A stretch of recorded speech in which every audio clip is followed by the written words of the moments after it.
პაატა ბურჭულაძე 4 ოქტომბრის ძალადობრივი ქმედებების მონაწილეებს საპატიმროდან მიმართავს და პროკურატურასთან საპროცესო შეთანხმების გაფორმებისკენ მოუწოდებს. ვერ შემდგარი დამხობის მთავარი ორგანიზატორი, რომელსაც ჯგუფური ძალადობის ორგანიზებასა და განსაკუთრებული მნიშვნელობის ობიექტების ხელში ჩაგდების მცდელობისთვის 7 წლით თავისუფლების აღკვეთა აქვს მისჯილი. პროკურატურასთან თანამშრომლობაში დამამცირებელს ვერაფერს ხედავს და ამ შესაძლებლობის გამოყენებისკენ ყველა მსჯავრდებულს მოუწოდებს. მინ გაითვალისწინებს მსოფლიო ბანის მოთხოვნას უახლოეს მომავალში გამოჩნდება. ამ ეტაპზე ცნობია კიდევ ვინ შეუერთდება იმ 34 მსჯავრდებულს, ვინც დანაშაული აღიარა და საპროცესო შეთანხმება გაუფორმდა. მანამდე კი პროკურატურასთან თანამშრომლობის თაობაზე პაატა ბურჭულაძის მოწოდებამ პოლიტიკურ წრეებში არაერთგვაროვანი რეაქციები გამოიწვია. საპროცესო შეთანხმება როგორც ბრალის გულწრფელი აღიარება თუ ციხეში ყოფნით გამოწვეული დისკომფორტისგან თავის დაღწევის საშუალება.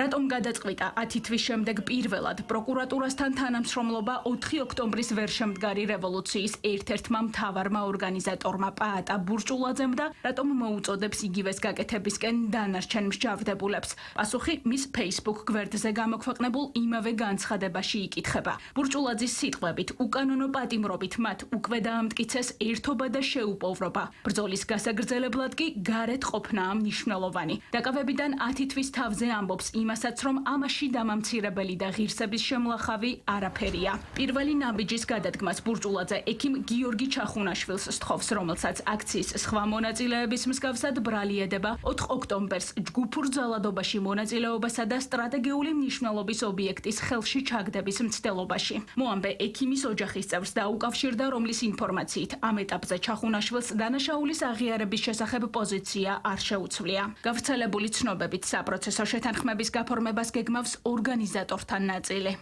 რაც შემეხება მე როგორც ამ პროტესტის ერთ-ერთ ორგანიზატორს, ჩემი გათავისუფლების საკითხს ვერ განვიხილავ. ვიდრე 4 ოქტომბრის საქმეზე დაკავებული ბოლო პატრიოტი არ დატოვებს საპატიმროს. გამარჯვება გარდაუვალია ბრძოლა ბოლომდე. ვინ როგორ გაიგო პაატა ბურჭულაძის მიერ 2 დღის წინ თანამოაზრეებისადმი გავრცელებული შეთავაზება პოლიტიკურ სცენაზე პოზიციები არაერთგვაროვანია. ნაციონალურ მოძრაობაში, რომელიც 4 ოქტომბრის აქციის ერთ-ერთი ორგანიზატორი პარტია იყო და რომლის წევრებიც იგივე საქმეზე გისოსებს მიღმა იმყოფებიან, ამბობენ, რომ მორალური მსაჯულის მანტიას ვერ მოირგებენ და ნებისმიერ შემთხვევაში ბურჭულაძის აზრს პატივს სცემენ. ბატონი პაატა საუბრობს იმაზე, რომ ეს არის ბრძოლის ფორმა, რომ შეიძლება კონკრეტულ მომენტში შენ ვთქვათ გააფორმო საპროცესო, თუმცა გაგრძელო ისე რეჟიმის წინააღმდეგ ბრძოლა და ეს არ დააკნინებს შენ ბრძოლას. მათი გადაწყვეტილებაა ხო საბოლოო ჯამში მათ უნდა მივანაზუროთ, ჩვენ ყველა შემთხვევაში ვქნებით სოლიდარული ამ ხალხის მიმართ. რაც შეეხება პაატა ბურჭულაძეს და იმ ლიდერებს, რომლებიც 4-ში ნიშნავდნენ და 4-ში ამთავრებდნენ, ამ ადამიანებმა პირველ რიგში უნდა ილაპარაკონ იმაზე 4 ოქტომბერს რა მოხდა. ექს-პრემიერ გიორგი გახარიას პარტიაში ორგანიზატორებისგან მოითხოვენ საზოგადოებას უამბონ, რა პროვოკაციას ჰქონდა რეალურად ადგილი, ვის ინფორმაციაზე დაყრდნობით ფიქრობდნენ, რომ 4 ოქტომბერს ხელისუფლებიდან ქართულ ოცნებას გაუშვებდნენ და საბოლოოდ ვისი მხრიდან დარჩნენ მოტყუებულები. რაც შეეხება აქციაზე დაკავებულ რიგით წევრებს, გახარია საქართველოსთვის მათ გათავისუფლებას ნებისმიერი ფორმით მიესალმება და მათ ოპოზიციის მხრიდან შეცდომაში შეყვანილებად მოიხსენიებს. ამბობენ ეს ადამიანები, რომ 4 ოქტომბერს თურმე საქმე ისე ვერ წავიდა, როგორც წასულიყო, რომ ოცნებიდან რაღაცებმა გადააგდეს, რომ პროვოცირება მოუწყვეს და ასე შემდეგ. კეთილი ინებოს პაატა ბურჭულაძემ გამოვიდა და თქვას, ვინ მოუწყო ქართული ოცნებიდან ეს პროვოცირება, რა ხდებოდა საერთოდ 4 ოქტომბერს და ვინ შეასრულა ის დავალება, რაც შეასრულეს და ამის მერე ექნებათ ამ ადამიანებს მორალური უფლება უკვე სხვა რაღაცებზე ილაპარაკონ. ვიცოდეთ, ვინ ხელმძღვანელობს ვინ არის საორგანიზაციო კომიტეტში, აი წარმოგიდგენთ პაატა ბურჭულაძე, მურთაც ზოდელავა, ირაკლი ნადირაძე, პაატა მანჯგალაძე, ლაშა ბერიძე ის პირები არიან, ვინც 4 ოქტომბერს საზოგადოებას თავი ორგანიზატორებად თავად გააცნეს. ჯგუფური ძალადობის ორგანიზებისა და სახელმწიფო ხელისუფლების დამხობისკენ მოწოდების მუხლებით მათ 7 წლამდე პატიმრობა აქვთ შეფარდებული, თუმცა ორგანიზატორთა სიაში კიდევ 5 პირია შეყვანილი, რომელთაც 2-დან 5 წლამდე პატიმრობა აქვთ შეფარდებული. ჯამში კი ათონელის სასახლესთან განვითარებული მოვლენების შედეგად სისხლის სამართლებრივ პასუხისგებაში მიეცა 64 პირი. აქედან 34-მა დანაშაული მანამდე აღიარა, ვიდრე პაატა ბურჭულაძის მიმართვა გავრცელდებოდა და მათ საპროცესო შეთანხმება გაუფორმდათ. არაგულწრფელი საზოგადოება, რომელთაც ციხის ვადაზე ადრე დატოვება სურთ. ასე ხსნიან მმართველ გუნდში ბურჟულაძის ინიციატივას. ქართულ ოცნებაში ფიქრობენ, რომ ამ დრომდე დაკავებულები ხელისუფლებაზე გარე და შიდა ძალების ეწოლის იმედად იმყოფებოდნენ. საბოლოოდ კი გამოსავალი საპროცესო შეთანხმებაში დაინახეს, თუმცა მათივე თქმით, დაკავებულებს ამისთვის გულწრფელი სინანული სჭირდებათ.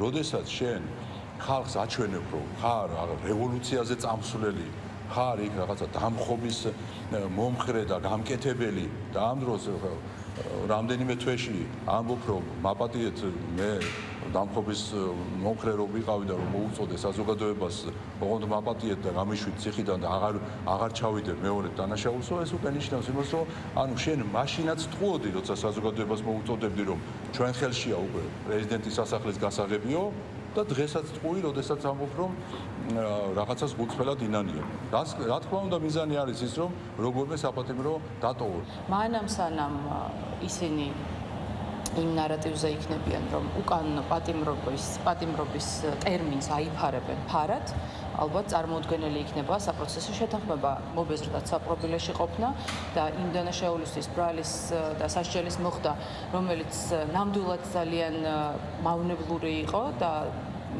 ძალიან დანაშაულებრივი იყო საქართველოს წინაშე, თუმცა ახლა ხედავენ, რომ გამოსავალი შესაძლოა იყოს საპროცესო შეთანხმებაში, ამიტომ მათთვის ჩვეული ყველანაირი მათი, ასე ვთქვათ, მორალის და სტანდარტების უგულებელყოფით შეუძლიათ, რომ ახლა უკან დახევის სცენარზეც იმუშაონ.